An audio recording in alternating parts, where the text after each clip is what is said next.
Alam mo, Chairman, kung nasa matinong pag-iisip ka, kung tama ka, patas ka, the first thing you should have done is pa-check siya sa doktor, tawagan mo si HR, tawagan mo PNP, sabihin na meron dito mukhang kawawa na kasambahay at tumakbo sa kanyang amo, ang kanyang reklamo ay sinasaktan siya, etc. Yun dapat ginawa mo. Ang ginawa mo, sinurrender mo siya ulit sa amo, napakawalang hiya mo. Sir, excuse po sir, hindi ko po isinorender po yan at lalong hindi po ako tumawag sa amo niya. Kasi ang nangyari, naibalik siya ulit sa amo niya. Kasi kung ganong sitwasyon, kung sa akin, kung ako si barangay chairman, may dumating sa akin kasambahay, kaawa-awa yung sitwasyon, madumi, sabi mo parang taong grasa, ipapacheck ko muna sa ospital, hindi ko muna payagan na sumama sa amo. At pagkatapos, tatawagan ko yung police, si HR, kung sino-sino pa mga otoridad, DSWD, para sama-sama mag-imbestiga, social worker. Ang ginawa mo, pinayagan mo makabalik ulit sa kanyang amo. Hindi naman po sir, ganun ang nangyari talaga po sir. Marami po akong kasamahan doon sa barangay. Maraming kasama sa barangay, pero you call the shots because ikaw ang pinakamataas, ikaw ang chairman, ikaw ang sinusunod ng mga kasamahan mo. Ang una ko nga pong hakbang sir, akin pong pinalilinisan sir. Hindi po yung totoong... Pero sinabi na nga ng kasambahay yung kanyang sitwasyon na siya naglayas, na meron siyang dalang mga gamit, tinignan yung gamit, baka mamaya sabihin na nagnakaw ako. You didn't do that, right? Hindi po, wala pong nasabi si Nanay Elvis sa totoong buhay po. Sa totoong buhay, bakit siya magsinungaling?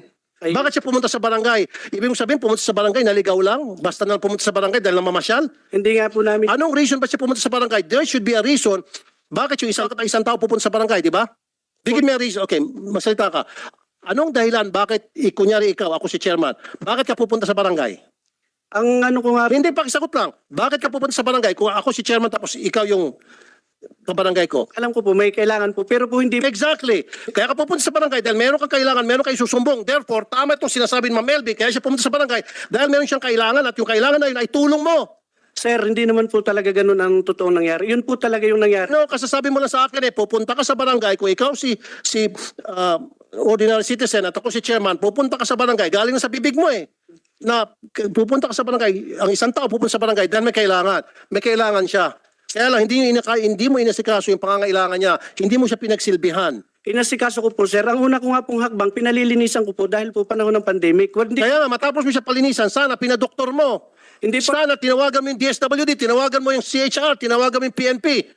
Sir, sana po makapagsalita din muna po ako, sir. Papayagan ka, Kapitan. Papayagan ka magsalita. Pero with the permission of Senator Tulfo. Isa na lang po, isa na lang po. Sige po. Kasi, Chairman, hindi mo ginawa yung trabaho mo. Sa magkanong kadahilanan na hindi mo ginawa yung trabaho mo ng tama. Kasi kung ginawa mo yung trabaho mo ng tama, hindi na sana lumala pa yung sitwasyon ni Ma'am LV. Kaya sa lumala ng lumala dahil sa